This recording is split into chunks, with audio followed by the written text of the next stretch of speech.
Episode 3 of A Night of the Seven Kingdoms is finally here, and this was easily the strongest episode of the season so far. The ending marked a clear tonal shift for the series, bringing back the darkness, cruelty, and madness that we associate with the Targaryens. It felt like a return to the familiar atmosphere of Game of Thrones and House of the Dragon. With the reveal of Egg's true identity shocking everyone during the puppet show, all the subtle clues planted throughout the episode suddenly made sense. From the fortune teller's chilling predictions to the fate of Dunk now being decided by the trial of seven, this episode felt like the story truly began. So let's break down episode 3, explain the ending, and talk about what it all means. Just a heads up, this video contains spoilers. This episode was largely about giving us a deeper look into Egg's character. It strengthened his bond with Dunk, while also showing us how different he truly is from his brother, Prince Aerion Targaryen. From the very beginning of the series, Egg was clearly running from something. He was hiding. But after meeting Dunk and seeing the kindness behind his intimidating size, Egg believed he had finally found purpose as a squire. It was a role he genuinely wanted to keep as Dunk prepared to compete in the tourney. One subtle theme throughout this episode was the focus on eyes. Aerion's eyes are cold and empty, often looking through people rather than at them. Egg, on the other hand, sees what's directly in front of him. We see this in the opening scene, where Dunk is asleep and Egg is already awake, watching him, eager to begin the day and prepare Thunder, so Dunk has the best possible chance.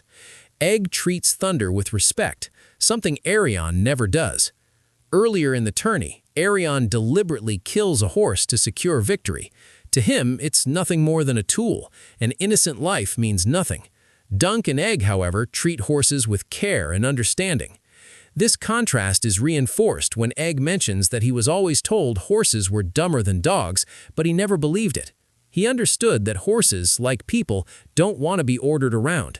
That empathy is what separates Egg from Aerion and strengthens his bond with Dunk. Later, while sitting and overlooking Ashford, Egg admits that he'd be happy living a peaceful life, land, animals, and freedom. That line connects directly to the truth he's been hiding. Everything comes to a head at the end of the episode when Dunk defends Tansel and risks having his teeth knocked out. To stop the punishment, Egg finally reveals who he truly is. He isn't just a squire. He is Aegon Targaryen, brother to Aerion. He cut his silver hair because he didn't want to be like his family. He wanted distance from them. He wanted to be different. This reveal explains everything: his fear of the Targaryen banner, his anger during the joust, and why he wanted Aerion dead. Egg knows exactly what kind of monster his brother is because he grew up with him. The episode even hints at this earlier when a conversation about King Maekar searching for his youngest son cuts directly to Egg moments before the reveal. Now the question is whether Dunk will feel betrayed. Egg wasn't just a random orphan boy. He was the future king of Westeros. One of the strongest elements of this episode was Sir Duncan the Tall's unwavering sense of honor. Despite being firm with Egg, there's a brotherly warmth between them.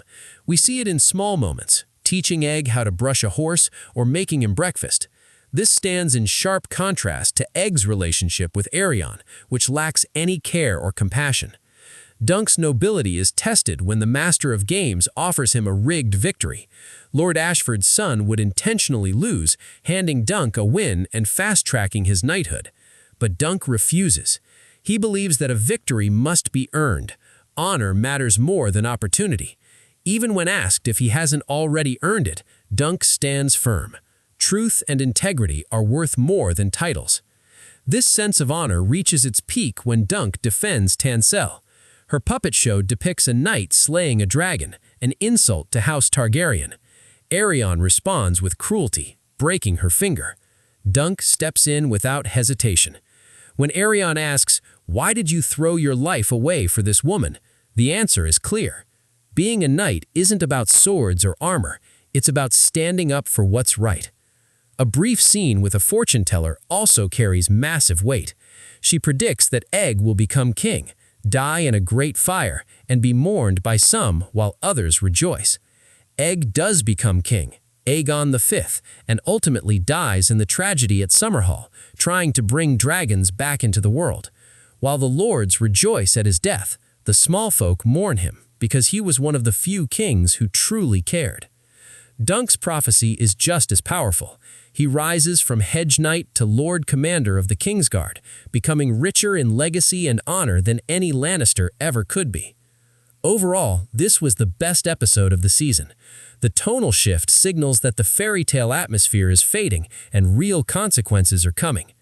The ending, with Dunk protecting Tansel and needing multiple knights to restrain him, showed just how powerful he truly is, both physically and morally. With the trial of 7 looming, it feels like Sir Duncan the Tall is finally about to prove what it truly means to be a knight. So, there you have it. A Knight of the Seven Kingdoms, Episode 3, Ending Explained. What did you think of the episode?